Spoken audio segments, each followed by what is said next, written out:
36 of our constitution says this: the election of a president shall take place, these are the keywords, on the second Tuesday in August in the 5th year. Tuesday, August in the 5th year. When you count, first and foremost, consider this. It is said it is done inside the 5th year, inside it, not after, not every. It is done inside the 5th year. So your duty as a citizen is to ask yourself, when is the 5th year? And to find the 5th year, you go to the date of the last election. The last election was on the 9th of August. Are we clear on that one? Yeah. In our constitution, Article 259, it tells you how to count years. It tells you count a year from the date prescribed to the eve of the corresponding date in the next year. So 9th of August 2022 runs until the 8th of August 2023. That is year 1. Year 2 runs from 9th of August 23 to 8th of August 24. That is year 2. Year 3 runs from 9th of August 24 to 8th of August 25. That is year 3. Year 4 runs from 9th of August 25. 9th of August 25 to 8th of August 26 August. That is for 4 years. The most important part, year 5, when does it start running? It starts running from the 9th of August 2026 and it ends on the 8th of August 2027. Are you together? Now between the 9th of August 2026 to 8th of August 2027, you are supposed to find the second Tuesday in August. The second Tuesday in August. And that second Tuesday in August from the 9th of August 26 can only fall in which year? The year 2026.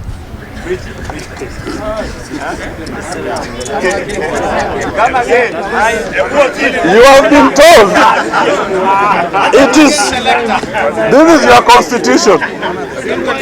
This is your constitution. We are reading Article 136. Article 136 says, conduct your elections on the second Tuesday in August inside the 5th year.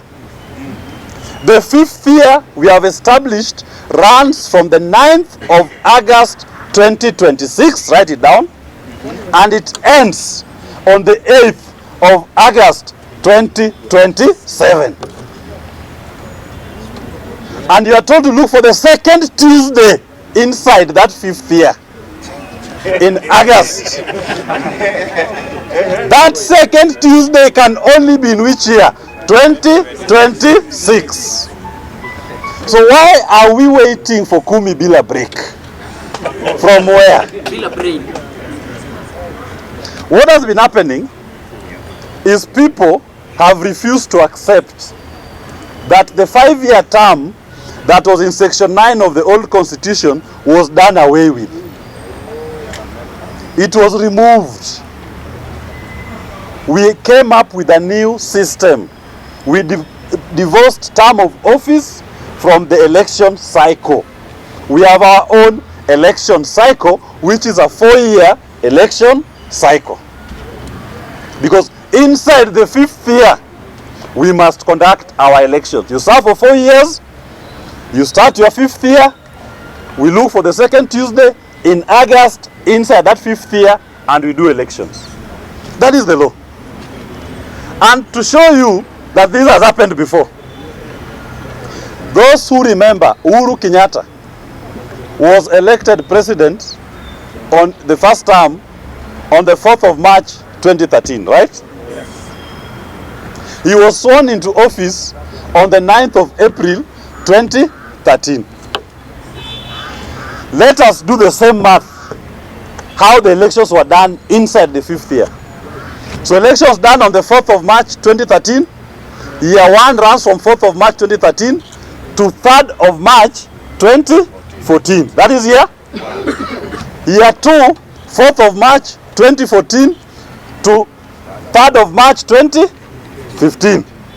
Year 3, 4th of March 2015 to 4th of March 2016. Year 4, 4th of March 2016 to 3rd of March 20. Year 5, important again. Year 5 ran from 4th of March 2017 to 4th of March 2018. We went inside to look for the second Tuesday in August inside that 5th year.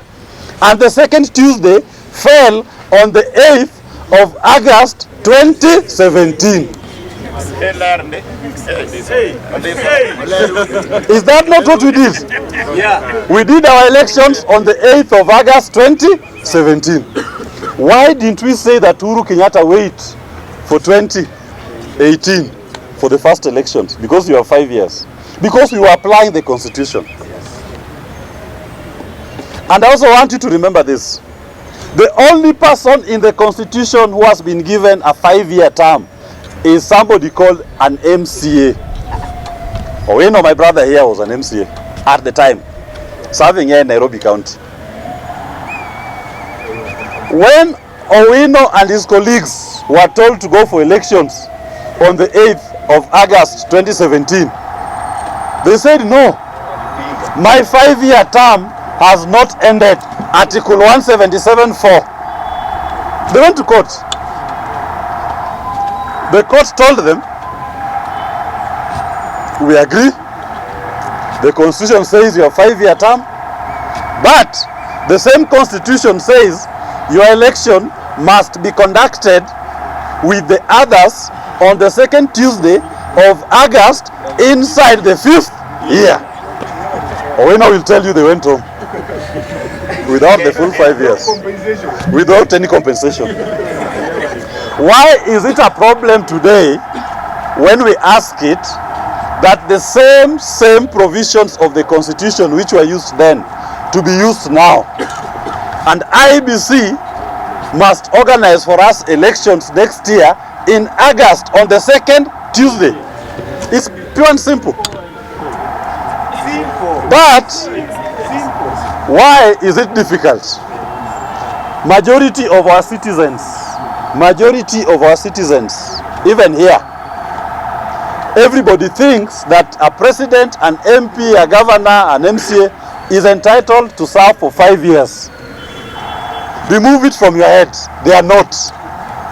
Nobody is given 5 years in our constitution. So remove it. And if an MP, a president went to office thinking he had 5 years, I'm sorry. You should have read the law. You should have looked at the previous practice and known you are going to serve for 4 years, and in the 5th year, you are going to leave office. This is pure and simple. What happens if you do an election 2017, 2027? Do you know what your constitution says? Anybody who attempts to form a government outside this constitution shall be guilty of treason. That is your penal code. Trying to establish an administration outside the constitution is treason. So even IEBC and any political party that attempts to participate in elections outside the 5th year, in the 6th year, they will be committing treason against the people of Kenya. As the people of Kenya, you have a responsibility to take ownership of your constitution and demand that the constitution needs to be respected and applied fully as it is. I hope that is clear, unless there's any question that anybody may have for me to clarify. Uhuru Kenyatta in his first term, at the time when we went for the 2017 elections, from the date he was sworn in, he had served for 4 years and 5 months. He never served for 5 years. In his second term, when we went for the 2022 elections, he had served for 4 years and 8 months. So we do not have any provision, we don't have any practice of people being in office for 5 years. MPs in the first parliament, the 11th parliament, the first parliament of the new constitution, they served for 4 years and 4 months. In the 12th parliament, the second parliament of the new constitution, they served for 4 years and 8 months. So where is this 5-year term coming from? We must reject the brainwashing that legacy politicians want to feed in our heads, that they are entitled to a 5-year term. Speaker. Okay, so We did not go to court. Remember, Kibaki was elected under the old constitution. yeah, that's true. And he was elected to serve, as I said, under section 9 for 5 years. This new constitution had provided in the 6th schedule, transition provisions, that the parliament that is in office at the time of the enactment of the constitution will serve for the entire term duration that is remaining of its term. That parliament's term was coming to an end on the 15th of January 2013. And the transition provisions also provided that upon the dissolution of that parliament and the dissolution of the Grand Coalition government, then we shall hold our first elections within 60 days. 60 days was ending on the 15th of March 2013. IEBC then chose the 4th of March to be the elections date. So it was well within the law to conduct that election. The second question, are my thoughts in line with Nyachae's thoughts? I have not had occasion to share these views with Nyachae, and I know him to be a regime apologist. He wants to serve, and I don't expect anybody who is holding a public office to share these thoughts. Why? They are benefiting. To them, if you are giving them an extra 1 year in office, They'll be happy. they'll be happy. I don't think, but I've not yet consulted with him to hear his thoughts. The question about when does the 5th year start? Very important question. In terms of counting, I want you to understand these two things. We have two concepts: election cycle and term of office. You are right. Don't mix the two. Yes. Term of office is stand-alone. Election cycle is also stand-alone. That is why we conduct elections even when the president or the member of parliament is still in office. The elections are conducted when they are still in office. The election cycle is self-executing. It is not contingent on the term expiring. Once the election has been conducted and a new person elected, that is when now the term expires. And I tie it to the question that was asked by Ochi, that will Ruto serve for 20 years? Always remember this. Our provisions in the constitution on elections, the cycle of elections I'm telling you about, it is self-executing. Every 5th year, inside the 5th year from the last, we must go to elections. So no, Ruto cannot serve for 20 years, he cannot serve for 10 years without elections. Because for us, as Kenyans, as per our constitution, every 5th year we go and conduct elections on the 2nd Tuesday in August that falls inside the 5th year. What is the exact date? The exact date will be 11th of August 2026. Somebody may, next year, on the dot. Somebody may argue for 18th of August. That is if you say we only take the August that falls inside the 5th year. But if you take August the month, it will be the 11th of August 2026 as the date of our elections. Any other date can only be the 3rd of August, the 3rd August, the 4th August, the 5th August. In fact, to put this thing into context, there is no second Tuesday of August that falls in the year 2027. There's none. There is no second Tuesday in August the year 2027 that falls inside the 5th year. That date in 2027 falls outside the 5th year. The 5th year ends on the 8th of August 2027. There is no second Tuesday in that period. Okay? There is no period. Remember, your cutoff date is the 8th of August 2027. Anything outside 8th of August 27 is now in the 6th year. The basic structure, yes, I agree. This is part of the basic structure of our constitution, because it's a self-executing provision of the constitution that the sovereign, the people, are using to donate their sovereignty. That is why it is important that our constitution did not convolute the basic structure together with the term of office. It is a self-executing mechanism for the people to go and conduct their elections. It is not left in the hands of a politician to decide for you when elections are going to be held. Remember, before, the president would use the election date as a secret weapon. Moi used to do it a lot. I will decide when to dissolve parliament. It's my secret weapon. I catch the opposition off guard and I rig the elections. And just to briefly touch on the questions about the threshold. ICC, you don't need to kill 1,000 people for the threshold to be met. The only basic thing you need to do is you must prove that the attack is against a civilian population. Number 2, it is systemic. And number 3, it is widespread. The killings that have taken place here in Kenya, the abductions, they are done by an organized group, right? The police, they are organized group. They are targeting civilian population. It is civilians being killed and being abducted. They are systemic and they are widespread. The threshold has been met for ICC. And I know there are some groups that are trying to push to open up cases before the ICC in respect to the situation in Kenya that led to the deaths and the abductions and the forced disappearances. But I also asked them to add this. We don't have to wait for ICC alone. We have now something in law called the universal jurisdiction concept.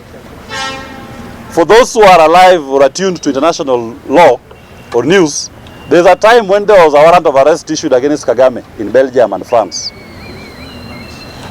You can go to courts that have jurisdiction, that have adopted the concept of universal jurisdiction, where certain countries have said any death to a human being, any, they value human life, that even if you kill somebody in Kenya,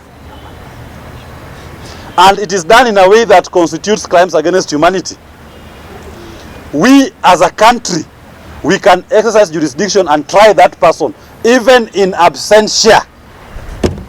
So don't be surprised if one day you see a warrant of arrest issued against William Ruto or Bungei in France or in Belgium for what has happened here in Kenya.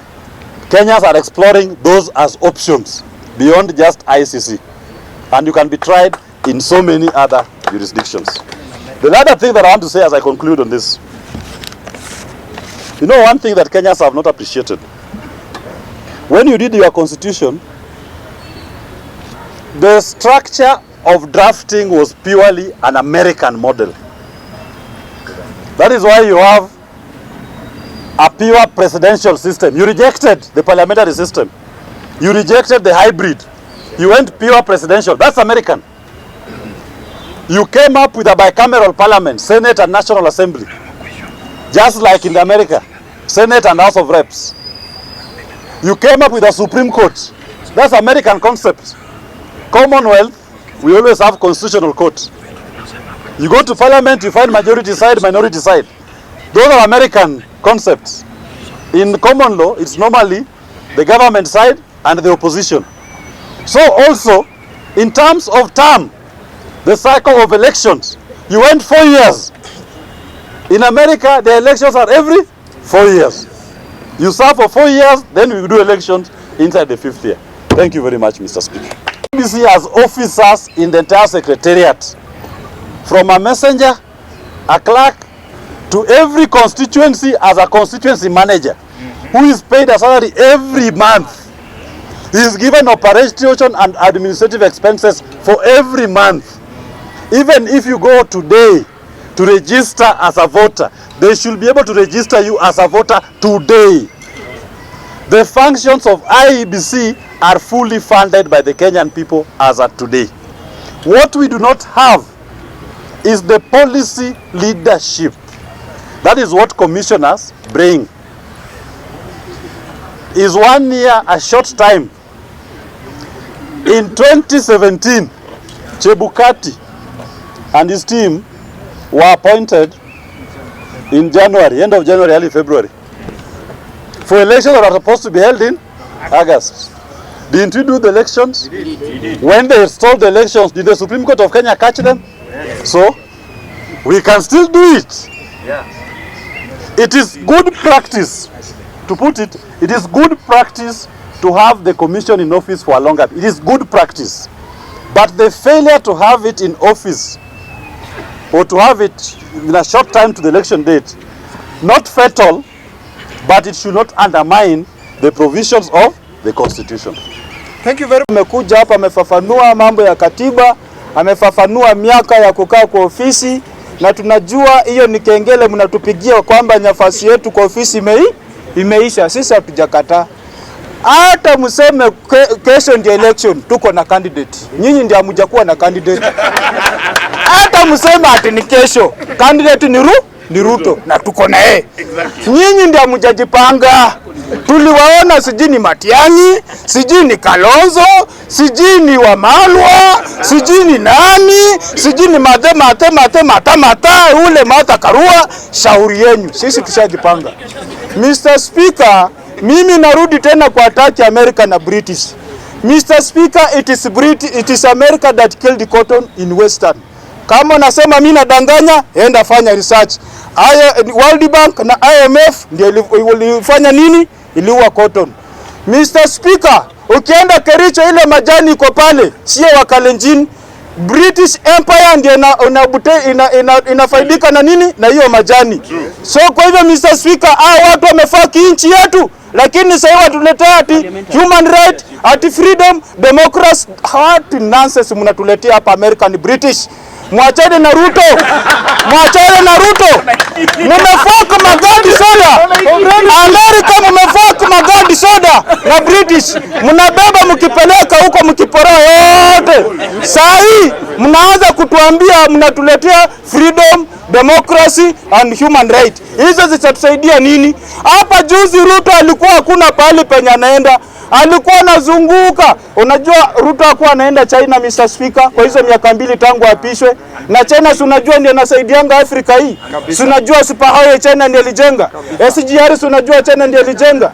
Unajua hizi shida zote tunakimbilianga China. America imetuletea nini? Zinaletanga human right, freedom, vitu takataka. Hawezi saidia, hawezi kujenga Mr. Speaker. Bado tunalia shida. Freedom hii tumekuwa nayo hapa jivanjia kutusa serikali miaka zote. Bado hatujabadilika, tuko pale pale. When shall we improve our living standard? Kama tuko kwa takataka ya democracy, freedom. Look at Libya venye nakaa. Look at Qatar, iko na population ya 2 million. Imaagiza wafanyikazi 4 million. Kumaanisha kila mkatari ameandika wafanyikazi wangapi? 2. Na watu wako kwa desert. Sisi tuko na miti, tuko na resource, tuko na kila kitu, tuko na Lake Victoria. We have the better resources. Lakini America and Britain are fucking this nation economically. Viva viva comrade viva. Viva viva comrade viva. Ruto miaka 10, Ruto miaka 10. Ruto miaka 10, Ruto miaka 10.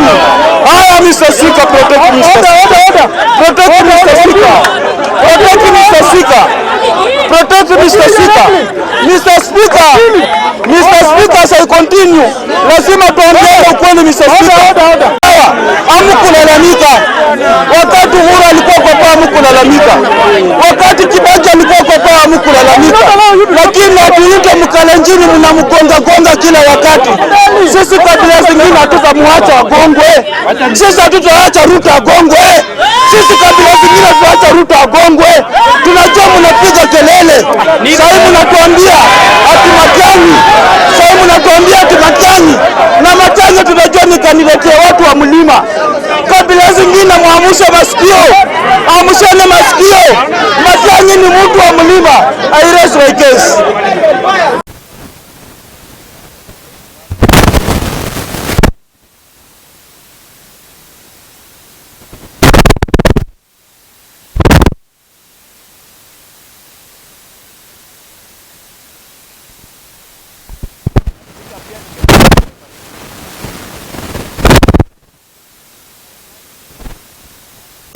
Ametoka James Mulamba amesema hapa story ya Gen Z.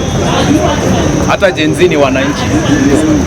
Kwa hivyo mkisema bunge la wananchi, hata hao Gen Z ni wananchi. Tusikuje hapa tuanze kusegregate ourselves na tuanze kunini watu wengine ni kama si members. Hao pia ni wananchi. And any day, any time I will protect and advocate for Gen Zs because they are part of this community and I think I fall within that group. Yes. Kitu cha pili, asanteni sana by the way kuweka hii platform. Watu wana share issues. I want to speak to some issues. Number one. Juzi niliuliza swali kwa X why there's a surge in the number of Burundians in Kenya. Kuna reasons mingi na watu wamepeana reasons mingi. Lakini we are more concerned about Somalis coming to Kenya, but we don't know that there are Burundians who are being allowed into Kenya freely. And these are the people who are being used to kill Kenyans. Na wale watu ambao wanafanya organ trafficking. I don't know why it doesn't concern us that tunasikia tu mtu amekufa abruptly. Unasikia tu kuna body, kuna mwili ilipatikana sijui wapi. Kuna mwili ilipatikana sijui wapi na tuna move on tu. Wanafanya postmortem, mtu anazikwa, story inaendelea. Kuna watu wako behind organ trafficking in Kenya. And some of them, I have been told the government of Kenya is protecting bunge la wananchi, but critical members of that group who are doing organ trafficking in Kenya are part of the government. And we have to say it. If we are not allowed to come here and critique the government, there's no need of having a platform. Let us talk issues, but let us also call out those who are engaging in illegal and illegitimate activities. Another thing, there are two bases. There is a base in Eldoret and there is a base in Kilgoris. Munashtuka stima inapoteanga tu kidogo. JKIA stima imepotea, alafu kidogo kidogo inarudi. And people think it is normal. It's not normal. It is not a normal thing for an institution like JKIA kupoteza stima 30 minutes from nowhere. And we think it is normal. It's not normal. Wakati stima inapotea pale JKIA, haujui rounds of ammunition ambazo zinakuwa imported into Kenya. And what are those rounds of ammunition for? To kill the children of Kenya. Those rounds of ammunition zinaekwa kwa bases in Kilgoris and Eldoret. If you understand what it means to be in Kilgoris and Eldoret, you understand me. So we are saying Kenyans are not safe. Hata wewe speaker unaweza kuwa uko safe sahi, the next day you are not safe. These are the issues we have to speak to. And we cannot keep quiet. The other day kuna mtu alikuja akatuambia kwamba Kenya ina produce, okay, hakutuambia, of course ni fact that Kenya is producing only 4 gigawatts of electricity. And he compared us to their country which produces 70. And he goes ahead to say, which I support, that we cannot run industrialization with 4 gigawatts of power, of electric power. We cannot. Can we speak about producing more power? We have Lake Victoria ambayo inaweza tumika kuproduce geothermal, and kuna many rivers leading to Lake Victoria, but there's something called the 1929-1959 River Nile Agreement Treaty. There is that treaty ambayo inafanya sisi wenyewe hatuwezi tukatumia maji yetu. Ati sisi kama wa Kenya, we cannot use that water in Lake Victoria because someone in Egypt is depending on water from Lake Victoria and they are producing geothermal power, and yet sisi ambao tuko na maji yenyewe hatuwezi tukaproduce. Hiyo treaty wali agree 1929. Okay? And yet Ethiopia hapa juu, Ethiopia iliamua kutupilia hiyo treaty, ikasema to hell with it, and they have constructed a dam yenye ina produce tens of gigawatts ambayo ina power the whole of Ethiopia, and Ethiopia is bigger than Kenya, and they are selling electricity. Was. You understand? Kenya. Ethiopia is selling electricity to Kenya, and yet the water that Ethiopia is using to produce electricity is coming from Kenya. What are we doing about it? We have to speak about these things. Why don't we also say that 1929 treaty tuitupilie mbali, tuseme bwana tunataka kuproduce our electricity so that we can produce those 70 gigawatts or 50 gigawatts that we need to improve our industrialization in Kenya. Pan-Africanism. That is what we are talking about. So when we say we are talking about issues, Gen Zs are also able to talk about issues. Na ni wananchi wa Kenya. So Kenyans and my brothers and sisters, wanabunge, tuone vile tutapressurize serikali iseme 1929 Nile Treaty iende huko. We are going to produce our own power. Na tutakuwa na mtu ambaye tutaweza ku attract investors wenye wanaweza kuja Kenya, because with 4 gigawatts I tell you we cannot support industrialization to the maximum. Lastly, Kenya is in a bad state. And when I hear someone comes here and says that kumi tena ama tano tena ama kumi bila break, I feel very sad. I feel very sad. Call it what you want. The Blood Parliament documentary, maybe you may say it is sponsored by other people, I don't care. But I care about the live things I was seeing when I was on this street, seeing police killing Kenyans. And those police officers who are killing young people of Kenya are Kenyans. They are not from America, they are not from Britain. Kenya is in a bad state, and we are going to remind Kenyans every day until when we will have that election. And I support Willis's proposal that election should be conducted on the 2nd Tuesday of August in the 5th year. In the 5th year, not at the end of 5th year. Ukiesabu from 9th of August 2022. 5th year inaanzia 9th of August 2026. The 2nd Tuesday of August in that 5th year ni 11th of August 2026. So I support that proposal. But before then, we have to organize to ensure that this illegitimate regime, this regime that kills its own people, this regime that doesn't care, this regime that doesn't have any humanity left, this regime that doesn't care about your voice and my voice. They do not care, by the way. And that is why kuna MP bado atasema, I mean, killing is normal, let us move on. Si kuna mtu amesema ati watu wamekuwa wakikufa. Imagine an MP, an elected leader, elected by his own people to represent their interests in the parliament, coming and saying that deaths are normal, let us move on. Shame on you. Shame on him. Shame on him. And those are the kind of MPs we are not going to re-elect into parliament. And what are we doing about it? Myself plus many other young people who are here, tumekuwa tukitembea kila mahali tuki-encourage young aspirants, young and even old progressive aspirants to join us, because this is not a war for young people alone. This is a war for all Kenyans. We've been making rounds across the country and telling people that you and I are able to lead. We may be reasoning better than those people who are in that august house.